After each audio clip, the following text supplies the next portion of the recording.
अस्सलामुअलैकुम नाज़रीन कराम, नई वीडियो में आपको खुश आमदीद कहते हैं। एक्सटेंशन की मोहब्बत में काजी वक्त ने वो बूट भी चमकाए हैं जो वाजिब भी नहीं थे। आज काजी साहब खुल के एजेंसियों के दिफा में सामने आए हैं। काजी साहब ने वो दावा किया है जो कोई भी गैरतमंद जज इन हालात में ना करता। कोई भी ऐसा जज या शख्स जिसे कोई बड़े वादे ना किए गए हों वो ये काम बिल्कुल ना करता। ये एक्सटेंशन का लालच ऐसी चीज़ है कि वो काम करवा रहा है जिसकी कोई मिसाल नहीं मिलती। एक तरफ 6 जजेस का एक केस पेंडिंग पड़ा है, फुल कोर्ट किधर गया कोई पता नहीं।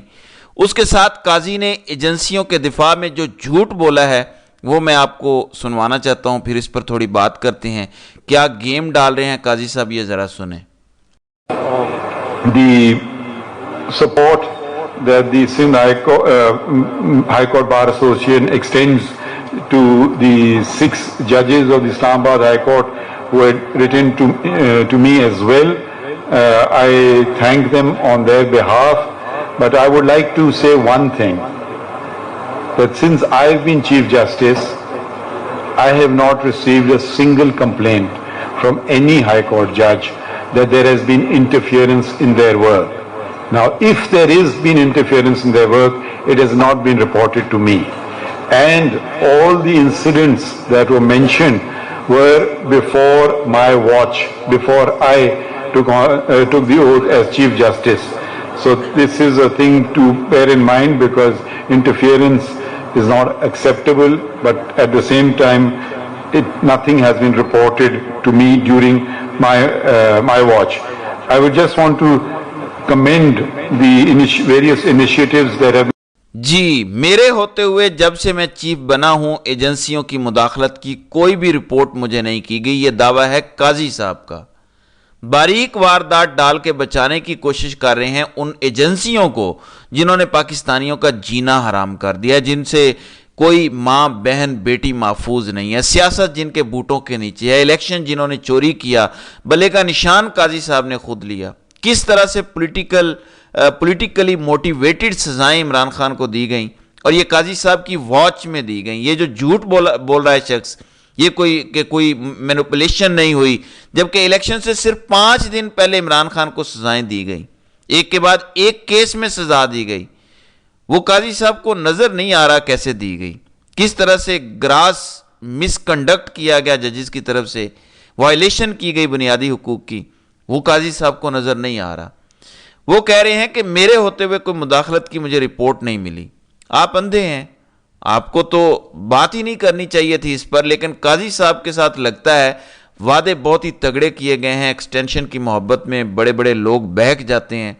ये कुर्सी, ये ताकत चीज़ ही ऐसी है कि बड़े बड़े लोग बहक जाते हैं। बड़े बड़े दावे करने वाले, बड़ी बड़ी बड़के मारने वाले कुर्सी की मोहब्बत में ऐसे मेल्ट हुए हैं कि बहते ही चले जा रहे हैं।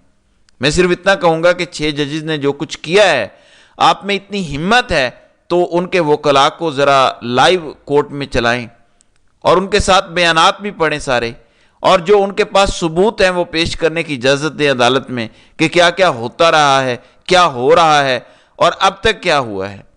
अभी जिस तरह से रावलपिंडी के कमिश्नर ने बात की, आप कहाँ थे काजी साहब?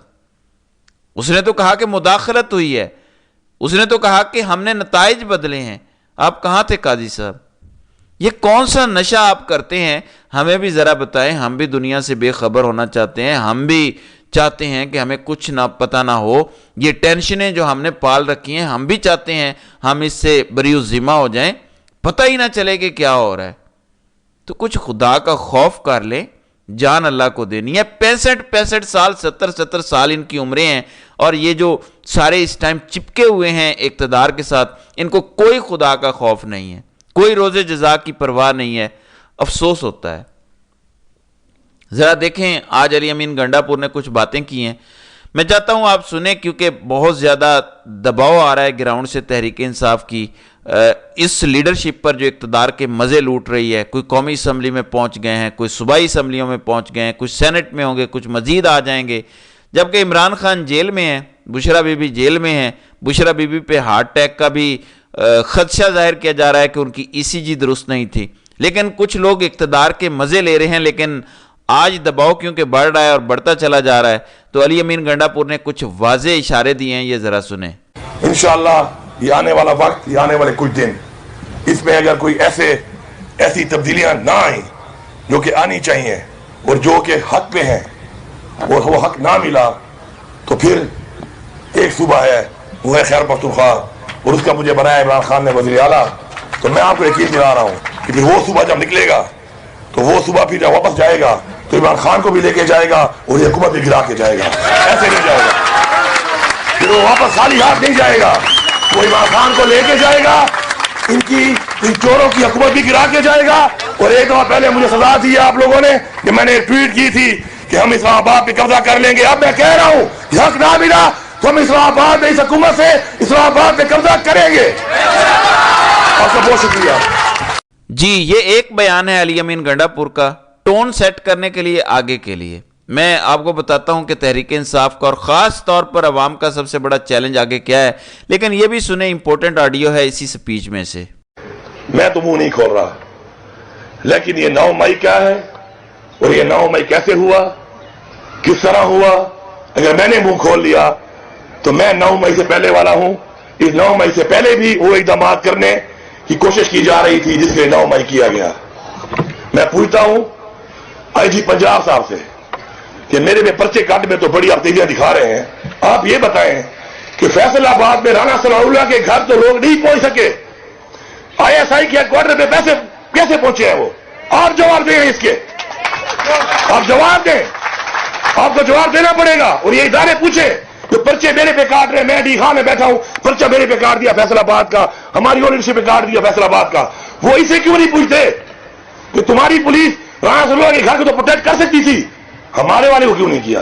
جی, تو 9 مئی کے حوالے سے بھی اب بولنا پڑ رہا ہے. اس کی وجہ ہے, علی امین گنڈاپور کہہ رہے ہیں کہ میں جانتا ہوں کس نے کیا کیا, میں بول نہیں رہا ابھی. اور آئی جی سے صرف ایک سوال پوچھا ہے, ظاہر ہے کسی ایسے سوال کا جواب آئی جی کے پاس نہیں ہے کہ جب گھر سے آپ لوگوں کو نکلنے نہیں دیتے اور آپ لوگوں کو پکڑ لیتے ہیں, وہیں پہ لوگ کلومیٹر کا فاصلہ طے کر کے لبرٹی سے کور کمانڈر کے گھر تک پہنچ جاتے ہیں, وہاں دروازے کھل جاتے ہیں, سب کچھ پہلے سے ٹوٹا ہوتا ہے, آگیں لگی ہوتی ہیں, اور پتہ چلتا ہے کہ سی سی ٹی وی فوٹیج بھی غائب ہے. سب کو پتہ ہے کہ حقیقت کیا ہے. لیکن جو سب سے بڑا چیلنج آگے آ رہا ہے وہ 9 مئی کا عرس ہے جو بادشاہ سلامت نے منانا ہے. یہ بیانیے کا مہینہ ہوگا, مئی کا مہینہ یاد رکھیے گا. یہ اسی طرح ہوگا جیسے امریکہ ستمبر کا مہینہ خاص طور پر وہ 11 تاریخ کو مناتا ہے, جیسے امریکہ مناتا ہے 11 ستمبر. اسی طرح اس لیول پہ جا کے اس کو ریاستی سطح پر منانے کا پلان ہے, اور عوام نے اس کو کاؤنٹر کر لیا. تو کیونکہ پہلا سال ہے تو پھر یہ آپ کے گلے کا توق نہیں بنے گا, ورنہ اس کو آپ کے گلے کا توق بنانے کا فیصلہ کیا گیا اور مسلسل عوام کو اس کے ذریعے رگڑنے کا فیصلہ ہے. آپ نے اس کو کیسے کاؤنٹر کرنا ہے؟ ایک تو اچھا کیا ہے کہ پی ٹی آئی نے فیصل آباد میں جلسہ رکھا ہے 10 مئی کو, تو جو بھی 9 مئی کو یہ کریں گے اس کو کاؤنٹر کیا جائے گا 10 مئی کو.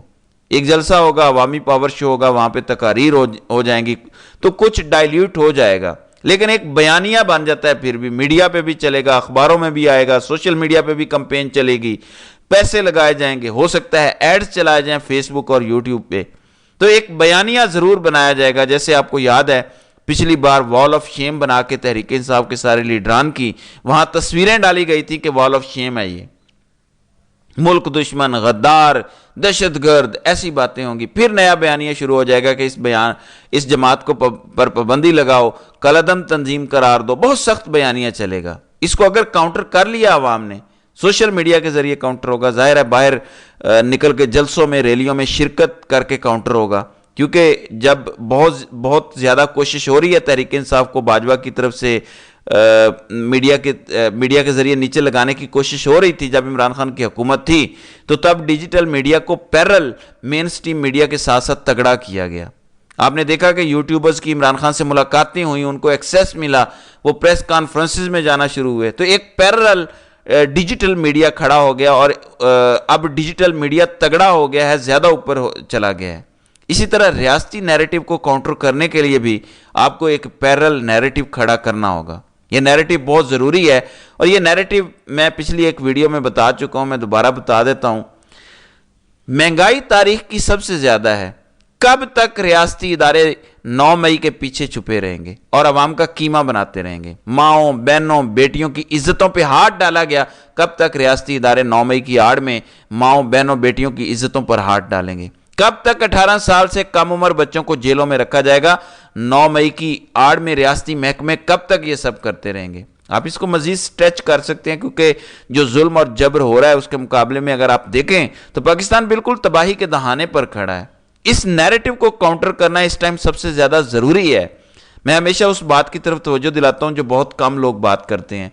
इस टाइम यही नैरेटिव होगा, क्योंकि अगर साइफर केस देखें उसमें कुछ नहीं है। आमिर फारूक और मियां गुल हसन औरंगजेब सिर्फ इंतजार कर रहे हैं कि बड़े अबू इजाजत दे दें तो हम फैसला सुना दें, क्योंकि फैसला तयशुदा है कि क्या आना है, क्योंकि खत्म हो चुका है साइफर केस, तबाह बर्बाद हो चुका है, इसमें कोई सजा देना बनता ही नहीं है किसी तरह। लेकिन अब इजाजत नहीं मिल रही उधर से, जाहिर है धमकियां भी आ रही होंगी, ऑडियोज भी होंगी, वीडियोज भी होंगी, तो इजाजत नहीं मिल रही। और इजाजत कब मिलेगी? जब अगले किसी केस में इमरान खान को धार लिया जाएगा। अब तो ये भी इतलात आ रही हैं कि कोई नए केसेस भी इमरान खान के खिलाफ तैयार किए जा रहे हैं, क्योंकि जो अभी सारे केसेस बनाए हैं सारे उड़ जाएंगे, आज नहीं तो महीने 2 महीने में उड़ जाएंगे। अलकादरी ट्रस्ट केस में सजा देंगे, 2-3 महीने बाद वो भी खत्म हो जाएगी। आमिर फारूक कितना खींच लेगा आप मुझे बताएं? बिलाखिर सजा मुअत्तल करनी पड़ेगी, तोशा खाना में भी मुअत्तल करनी पड़ेगी, क्योंकि पड़ी थी, क्योंकि कोई सबूत नहीं है इमरान खान के खिलाफ। तो इस वक्त एक बयानिए की जंग है, नैरेटिव की जंग है। जो इस वक्त बेहतरीन नैरेटिव की जंग बना लेगा, जो नैरेटिव की जंग जीतेगा, वही आखिर में जीत जाएगा। और यही अवाम और इस वक्त डिजिटल मीडिया को, सोशल मीडिया को करना होगा, इस जंग को काउंटर करना होगा। तो नाज़रीन किराम, आपकी इस वीडियो के हवाले से क्या राय है? आप अपनी राय का इजहार कमेंट सेक्शन में ज़रूर कीजिएगा।